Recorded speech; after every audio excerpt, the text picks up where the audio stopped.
రోమీయులకు రాసిన పత్రిక 6వ అధ్యాయము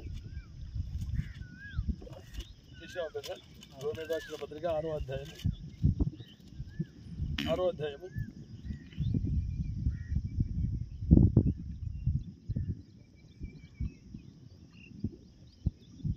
11వ వచనం. అటువలే మీరును పాప విషయమై మృతులుగాను దేవుని విషయమై క్రీస్తు నందు సజీవులుగాను మిమ్మును మీరే ఎంచుకొనుడి. కాబట్టి శరీర దురాశలకు లోబడినట్లుగా సావునకు లోనైన మీ శరీరమందు పాపమును ఏలనీయకుడి, మరియు మీ అవయములు దుర్నీతి సాధనములుగా పాపమునకు అప్పగింపకుడి. అయితే మృతులలో నుండి సజీవులను కొని మిమ్మును మీరే దేవునికి అప్పగించుకునుడి. మీ అవయవములు నీతి సాధనములుగా దేవునికి అప్పగించుకునుడి. మీరు కృపకే గాని ధర్మశాస్త్రమునకు లోనైన వారు కారు గనుక పాపము మీ మీద ప్రభుత్వము చేయదు. మరి ఇక్కడ రాయబడిన మాట ఏంటంటే, దేవుడు పాప విషయమై ఆయన రాజ్యపడడు. పాపాన్ని తెలియకుండా చేసిన ప్రతి పాపాన్ని క్షమిస్తా అంటున్నాడు ఆయన.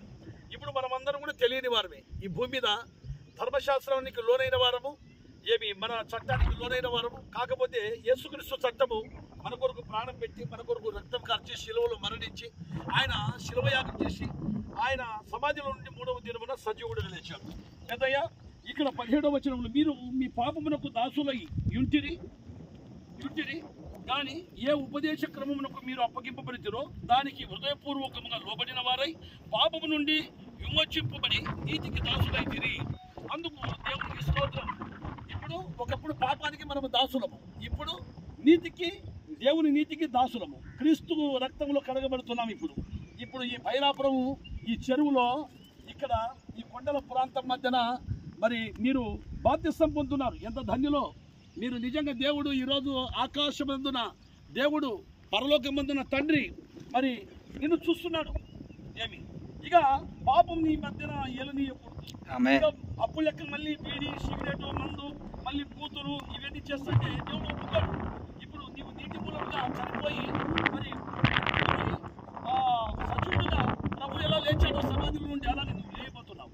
మరి ఇక ఆ పాపానికి మళ్ళీ నీవు చోటు ఇవ్వకుండా పరిశుద్ధుడైన దేవుని మాటలు పరిశుద్ధంగాను, దేవుని మాటలు పరిశుద్ధంగా, దేవుని వాక్యంలో నీవు ఎదుగుతూ దేవుని మహిమపరుస్తూ ప్రార్థన చేస్తూ ఉంటే నీవు ధన్యుడవు. ఈ భూమి మీద మరి ఎన్నాళ్ళు జీవించినా ఒకరోజు మనం ఖచ్చితంగా ఆ పరలోక రాజ్యం చేరుతామని దేవుని వాక్యం సెలవిస్తుంది. మరి మరొక మాట మనం చూస్తే ఒక మాట చెప్పి మనం బాప్తిస్మ కార్యక్రమం వెళ్ళిపోదాం. చూడండి. కాబట్టి 8వ వచనం, 8వ అధ్యాయం 1వ వచనం. కాబట్టి ఇప్పుడు క్రీస్తు యేసునందున్న వారికి శిక్షావిధి లేదు, క్రీస్తు యేసునందు జీవమిచ్చు ఆత్మ యొక్క నియమము పాప మరణముల నియమము నుండి నన్ను విడిపించాను. పౌలు అంటున్నాడు, ఒకప్పుడు నేను హింసకుడును, దూషకుడును, హానికరుడైన నన్ను ప్రభు తన కృపచేత నన్ను రక్షించాడు. ఇప్పుడు పాప విషయంలో మరణం నుండి నన్ను తప్పించాడు. మాట క్రీస్తు యేసునందు జీవమిచ్చు ఆత్మ యొక్క నియమము పాప మరణముల నియమము నుండి నన్ను విడిపించను. నిన్ను కూడా విడిపిస్తున్నాడు దేవుడు. పాప బంధకాల నుండి, పాప శాప బంధకాల నుండి నిన్ను విడిపించి ఆ పరలోక పట్టణం చేర్చడానికి ఈ బైలాపురం కొండల మధ్యన మరి ఈ చెరువులో మరి దేవుడు నిన్ను ప్రేరేపించి తమ్ముడు స్వార్థ మరి అలాగే నీ మార మనసు ఆపక్షమాపణ కలిగి ఈ భూమి మీద నీవు శాశ్వతంగా మనం ఉన్నాం. నీవైనా నేనైనా. ఇప్పుడు నీకు ఎన్ని సంవత్సరాలు అంటున్నావు? ఎన్ని సంవత్సరాలు? 70 సంవత్సరాలు.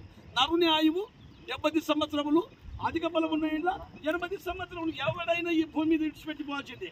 అందుకే చెప్తుంది కీర్తనల గ్రంథంలో 29వ అధ్యాయం 48వ వచనం ఏమని రాయబడింది?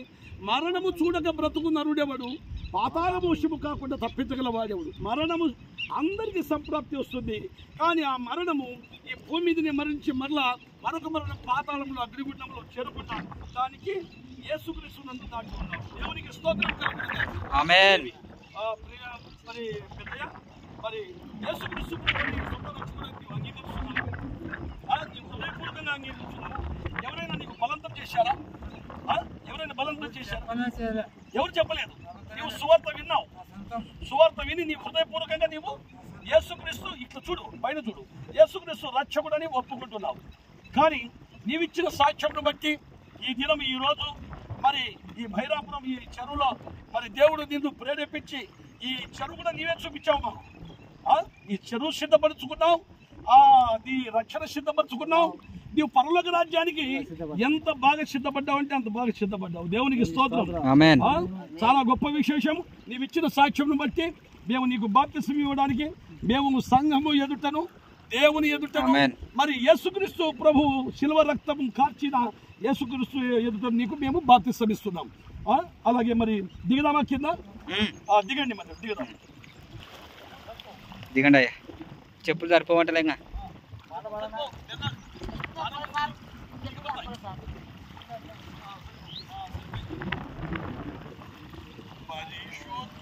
పరిశుద్ధ పరిశుద్ధ ప్రభువా, దూతలైనా నీ వర్ణింపగలరా?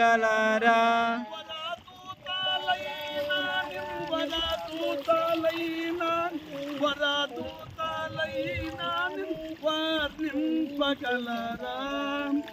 పరిశుద్ధ జను కూడా పరమాత్మ సార్ చెప్పాలంటే నేను బల బుద్ధి నీతి ప్రభావం నిరూపమా బల బుద్ధి నిరూపమా బల బుద్ధి నిరూపమా బల బుద్ధి నీతి ప్రభావం.